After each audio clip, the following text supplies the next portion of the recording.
Yo, what's up, guys? Welcome back to the channel. APW Sports signing in. We are at basically the dead point of the offseason where we're all basically just waiting for NFL training camps to start next month in July. But there's still a little bit of a window of opportunity for teams to get better because you still have trades that can be made. You still have players on the market like Eddie Jackson.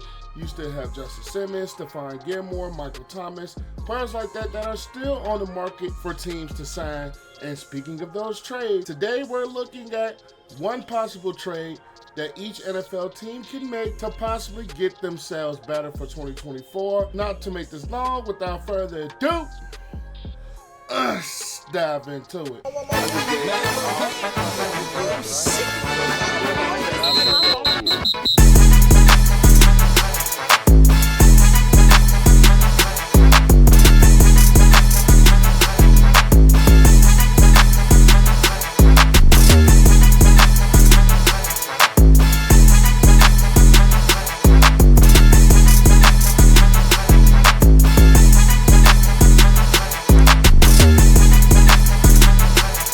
So we're looking at these trades. Davante Adams on the picture, and that could possibly be one. But first, we're gonna look at the Cardinals and Buda Baker. This one I can possibly see happen. He requested a trade before last season. He's basically stuck on a Cardinals team that really isn't very good. They did give him a contract extension, but it's just like, where is this Cardinals team gonna go? We're basically know they're in rebuilding mode. They just drafted Marvin Harrison Jr. from the Ohio State University. I don't know what like this football team is kind of all over the place. And I think if Buda Baker becomes available, there will be a team that will be willing to pay the price for him. So I could possibly see that as a possible potential trade for the Arizona Cardinals to make. Who could they be trading with? God knows who. So Falcons, Taylor Heineke. Well, I can see this one happening as he could be a release candidate, or he could be a guy that teams can want to be a backup quarterback, a bridge starter, right along those lines. I think as the later times comes along, his value may decrease a little bit. I think this will be a perfect trade candidate, maybe for somebody like possibly the Bears, somebody with the young veteran backup, well, a young backup like the Bears do. Maybe a team like Green Bay, possibly. Somewhere where he can be that veteran backup or just be a bridge starter. Maybe the Raiders are a possibility. Maybe somewhere he can go because the Falcons have Penix and they have Cousins, and he's going to be the odd man out. So, potential trade candidate, I can see this one as well. Next, for the Baltimore Ravens, Rashad Bateman. His career just hasn't really been what we thought he could have been after being taken, I think that was 2 years ago. They do have a decent receiving core. Now, I don't know if he's going to be one of those cut candidates or release candidates. He hasn't lived up to the billing at this point. Could he be the receiver hidden in the diamond or diamond hidden in the rough? Who knows? But potential trade candidate, I may see less of it with him than the other two candidates, but we shall see. Buffalo Bills, Dawson Knox. Now, I don't think this is a good idea, to be honest, because they already lost Stephon Diggs, they already lost Gabe Davis, and you will minimize yourself another weapon for a guy like Josh Allen. You did draft Keon Coleman. You did sign Curtis Samuel from the Ohio State University. I just don't think this is the smart move for the Bills to do. Now, if they believe that their Super Bowl window is closed and it's time for them to make some different moves, maybe. I just don't see this as being a very smart move. Despite them drafting Dalton Kincaid last year, I don't see this one happening. Next is the Panthers and Miles Sanders. They did give him a 4-year, $25 million deal before last season, and he just got overtaken in playing time by Chuba Hubbard. I don't know if some team is going to pay the premium for Miles Sanders, especially with his season not being very good in 2023. I'm a bad Panthers team at that, but I don't know if he's a trade candidate. I think he's probably more of a cut candidate if the Panthers are willing to eat the salary cap hole that he would have by cutting him. But I just don't see a team, unless they get desperate at their running back position, that is willing to go out and trade for a guy like Miles Sanders. Just don't see it. Next for the Bears, Tremaine Edmunds. Let's just say hell to the no. I don't even want to read the rest of this. It's not happening. Especially with Tremaine Edmunds being one of the captains of this Bears unit that was basically top 5, top 10 defense in the latter half of 2023. You add pieces like a guy like Kevin Byard.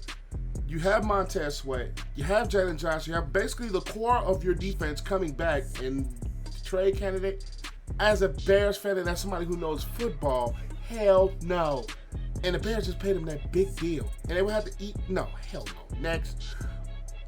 Bengals T. Higgins. This one is still out in the open because he hasn't signed a deal. He's looking for a new contract.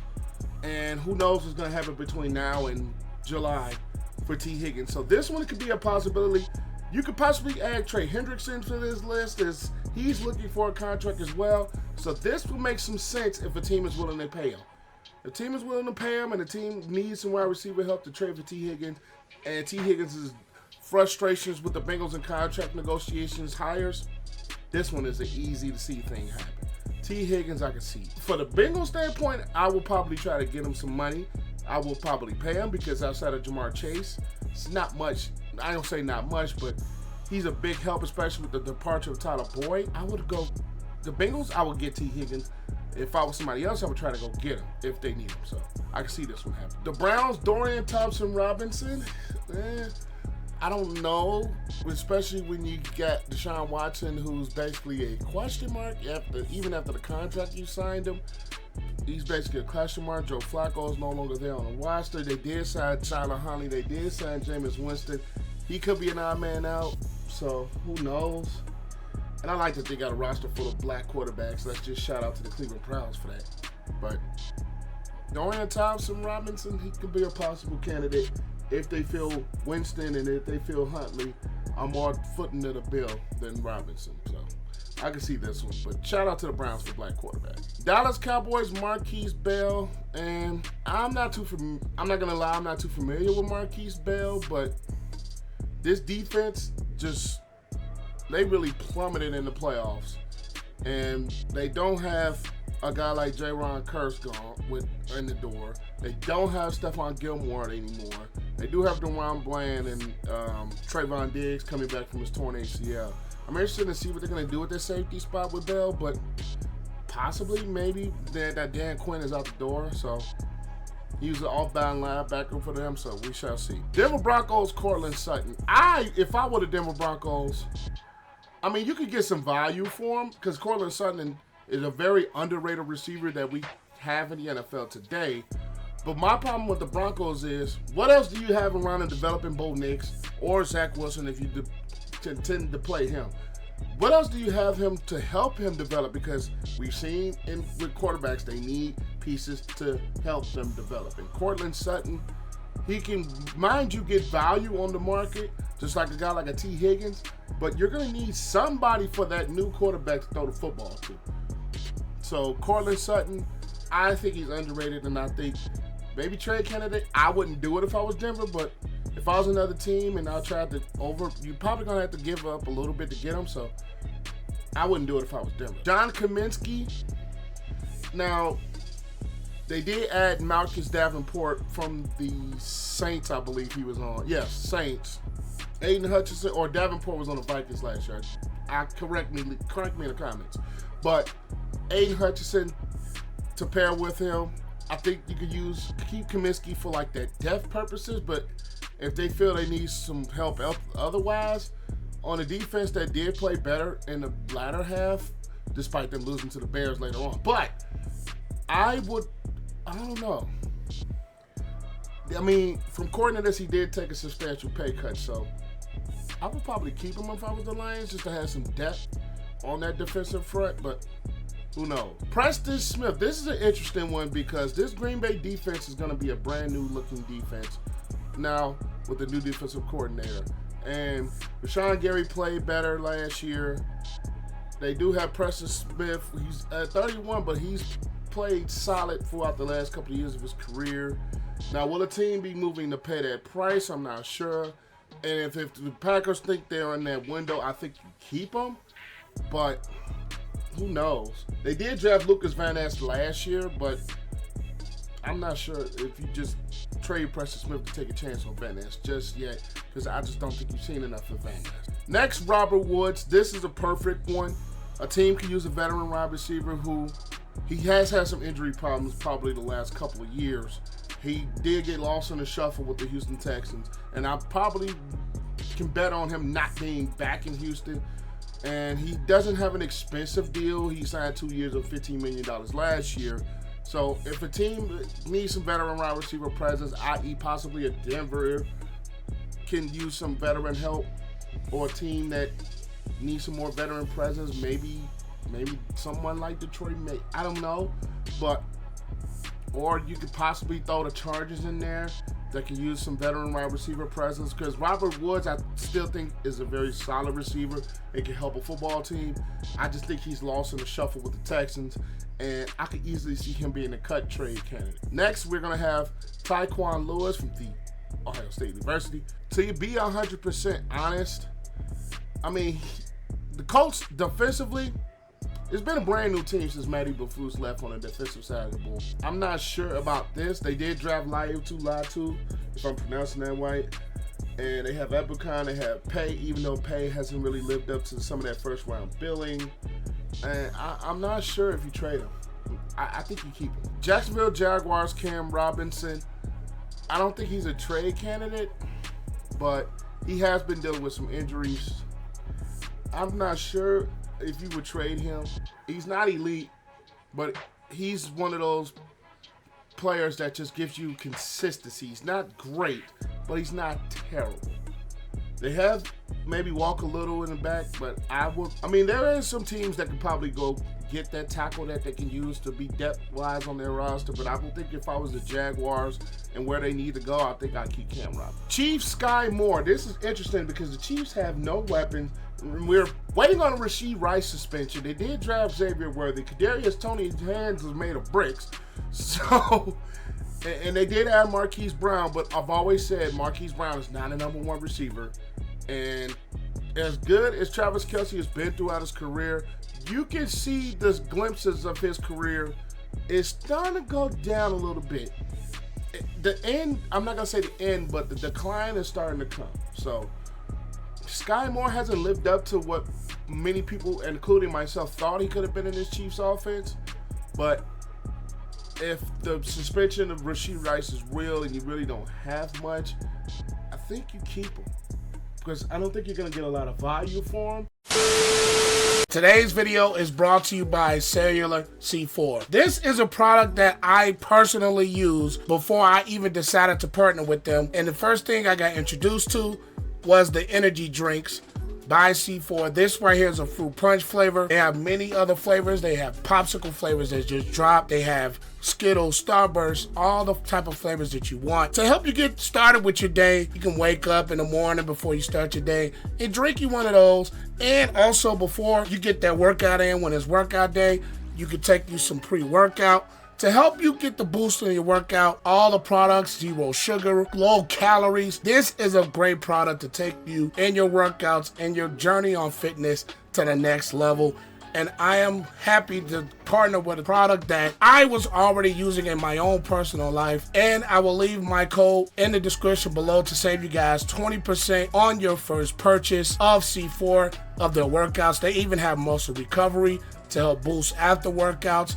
They have so many supplements and things to help you on your fitness journey, and you can get yours today in the description below. Click the link and use my code APW Sports to help you save 20%. And again, the links are in the description below, and use the code APW Sports to save you 20% on your purchase. Now, it is time to get back into the video. Las Vegas Raiders Davante Adams. Now, he could be one that could be unhappy. Part of the reason he went to the Raiders was Derek Carr. Now he's out the door. You really don't have a solidified quarterback with Minshew and O'Connell. And Davante Adams, he's never been this diva type of wide receiver, but he's one that wants to be involved. He's one that wants to win, and he's not going to do that with the Raiders if we're going to be honest. And with the way that offense is, with them departing of Josh Jacobs, if he did ask for a trade or they ended up finding a way to move him, even though they gave up a lot to get him, I would not be shocked if it was on the move. I personally like Davante Adams' game. I think he's one of the best route runners in the game. I think he's one of the better receivers that we have in football. I just don't think he's going to work in the Raider Nation because they just don't have a quarterback. Next, we're going to have Joey Bosa. Now, this one is interesting. Joey Bosa from The Ohio State University. And the main reason I say this one is interesting is because he's been dealing with injury basically his entire career. And he's been injury prone. He's been in and out of the lineup. When he's in, he's been productive. But I don't know if a team is willing to pay the price for a guy who, number one, can't stay healthy, and for number two, is paying a high price for a guy who can't stay healthy. I love Joey Bosa. You guys know I'm a Buckeye fan, so I'm always want to root for my Buckeyes, but I just don't see a trade candidate possible for Joey Bosa taking on his contract and dealing with the injury history that he's had. So I will put the pause on the Joey Bosa trade. Joe Noteboom from the Los Angeles Rams is a very valuable offensive lineman, very versatile offensive lineman, can play different positions. He can play guard, he can play tackle, and he has a cap hit of $20 million, maybe, or $11 million, I'm not, but he's very valuable, he's productive, so I wouldn't say he's a trade candidate. He should be a trade candidate, but team may go after him. Teams that may need some offensive line help, and maybe, but I think he should stay with the Rams. Jeff Wilson Jr., this one, I could see with Devin Achane and Raheem Mostert in the backfield. Jeff Wilson Jr.'s role has kind of been pushed out, even though he's had some injury histories along with himself. They're probably going to get a low value back from him, but if a team is willing to make that move, I think the Dolphins could make that move because, like I said, of the Achane and the Mostert, but both of those have been dealing with injuries as well, so who shall see? But his production or lack thereof of touches has been diminished in the last few years, so I can see him being a real possibility for the Dolphins to trade. Next for the Minnesota Vikings, we have Caleb Edmunds, and I mean, he is a third-year guy. This Minnesota Vikings defense, I mean, it was hit or miss, and he's still a young player. He still has some developing to do, so maybe a team sees a high side in him. So, I don't know. I'm not sure. I think the Vikings may end up keeping him because he can be a guy that developing their defense. So, who knows? Next, the Patriots, Matt Judon, and I can see this one as the team is just going under a complete overhaul, complete rebuild. Matt Judon is one that's looking to win. He's not going to win anytime soon in New England. It's a developing young roster, and he's 31. He's coming off of a torn biceps tendon. I mean, you can get something for him if you're New England, and if Judon gets moved, I'm not surprised because I think he still brings value to a team, maybe the Bears because they need pass rush help. So I can see this one being smooth for any team that can do. Next is Alvin Kamara. His name has been thrown around a little bit over a little bit going into last year, and now with the whole off the field stuff he had going on. It's crazy to think he hasn't had a 1,000-yard season yet, but he's been a very productive back in his career, whether it's a receiving back, running the football, and I think the Saints need to keep him because they need all the help they can get around Derek Carr, especially in the running back position. Jamal Williams didn't necessarily have the best year last year, so I mean, they did have a third round of Kendre Miller. I just don't think I don't think a team is going to be willing to pay to take on. They're going to get less value for him to take on the contract, so I'm not sure. Giants, Darius Slayton. I mean, Giants need all they can get as far as weapons. They did draft Malik Neighbors, but I still don't think Daniel Jones is it. And I will continue to say this. Slayton is just not a bad player for me. He's not bad. He's not the greatest, but you need everything you need around Daniel Jones. Maybe if you get something real valuable for him, maybe. But this wide receiving core of the Giants has just not been good over the last couple of years. And I don't still think, even with the addition of Malik Neighbors, is a very deep one. So I think you keep Slayton if you're the Giants and you want to see this Daniel Jones thing work. Allen Lazard is possible, even though he does have rapport with Aaron Rodgers. So that might be one of the glaring things that may keep him in a Jets uniform. They do have Garrett Wilson from the Ohio State University. They did sign Mike Williams in free agency. But I think if you want some rapport with Rodgers, a guy that has been playing with Rodgers, you may keep Lazard around if you're the Jets. So, I don't know. Maybe it's cap reasons. Maybe you can get rid of him. But I think if you want somebody that has rapport with Rodgers and you want Rodgers back healthy and playing at his best, I think you may keep a guy like Lazard around. James Bradbury, I can see this one because he just hasn't been very good the last year and a half. Or just last year. He definitely wasn't there last year. It was just, his poor play was a part of the downfall.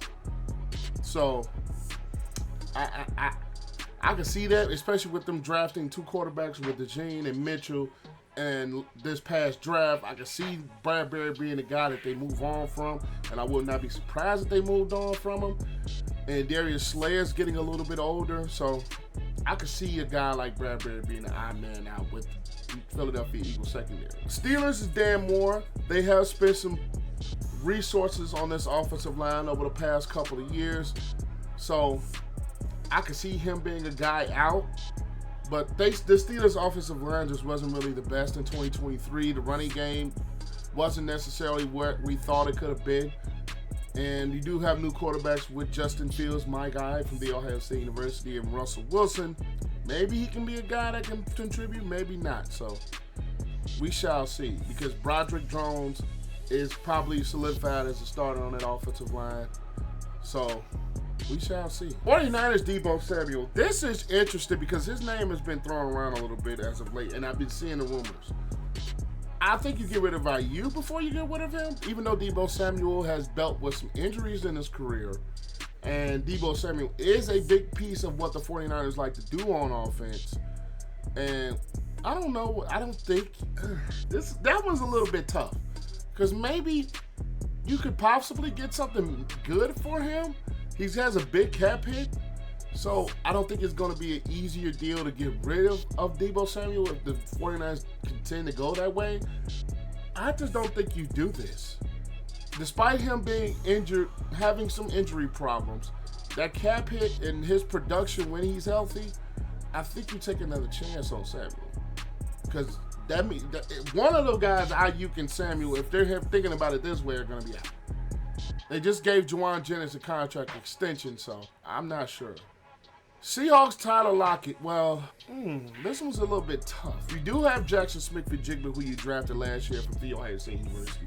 DK Metcalf, who, guys, people hate on me for saying this. I still think is an overrated wide receiver. I'm not saying he's not talented, but for what he is and what I think he could do, he's overrated. But either way that goes, Tyler Lockett, I mean, he still brings productivity. He still brings that good speed. And he could be a good weapon for Geno in his offense. It's interesting to see what they're going to do without offensive coordinator Shane Waldron. But I don't know. I'm not sure about this one. I don't think the Seahawks make this move just yet. Maybe a year later we can talk. Depending on what Jackson Smith-Njigba does. But next is Joe Tyra Shonyinka. I mean, I can see this one. He has been a bit underwhelming, if you want to say, with this defense. And I can see this one happening, especially with Shaq Barrett not out the door. They did add Randy Gregory, but I think you may keep him because this defense, I think under Todd Bowles could still be a very good defense, so we shall see. Next, Tennessee, Malik Willis, and I can see this one.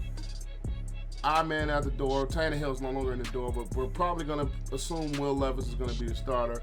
Mason Rudolph, who they brought in, is probably going to be number 2. And if the team wants Malik Willis or Malik Willis can reach his fullest potential, his best bet is to get out of there. His best bet is to get out of Tennessee. And why is it with the Titans, most drafted quarterbacks don't succeed well? And it's been like this since the Jeff Fisher era. But either way it goes, Malik Willis I can easily see being a candidate to lead. And last but not least, Jonathan Allen, who probably is unhappy with some of the things that have been going on with the Washington Commanders. This team is basically started for a little bit from scratch with trading Chase Young, and I'm glad they traded Montez Sweat to my Bears. And I just don't, I can see this one happening is they probably can cut costs with Jonathan Allen's contract, where they're just paying Daron Payne, 2 interior defensive linemen that are eating up a lot of the salary cap, or a decent amount of the salary cap. So I can see them moving on from a guy like Jonathan Allen. They drafted Jerzon Newton last year, so I could see them Jonathan Allen being a guy that's tradable Just like they got rid of Sweat and Young, I think he's out the door next, possibly. But this is just one team, one player from each team that could be traded or has trade value. If you guys agree or disagree with my thoughts, leave your comments down below, and I'm catch you guys in the next one. Peace.